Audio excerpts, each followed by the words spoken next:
Eyewitnesses who survived from Egela massacre say that Eritrean forces have killed 63 civilians, including children, whose age ranges from 6 months to 5-year-old, at the vicinity of Adijaganu in Egela, central zone of Tigray. The eyewitness further added that civilians have been brutally killed after they have gathered them for a public meeting at the pretext. One among the survivors who spoke to Dimts Wayana television, a local TV station based in Megala, says the corpses of the deceased ones have been eaten by scavengers.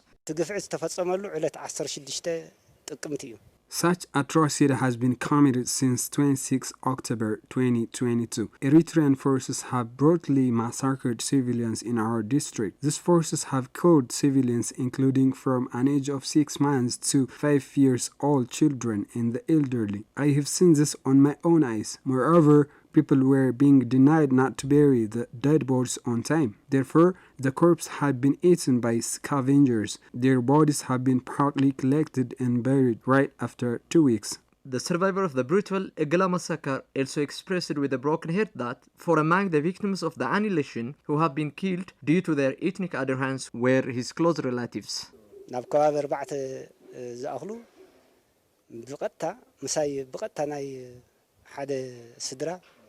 Of the massacred 63 civilians, 4 of them were my close relatives, of whom one of them was a 6-month child. On top of this, people who had psychological problems were also killed.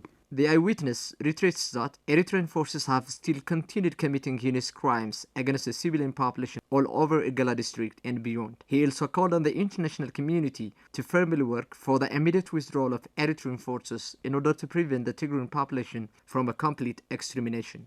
Both the Ethiopian government and the international community must daily discharge their responsibility in Tigray. We are being massacred in our land by the invaders.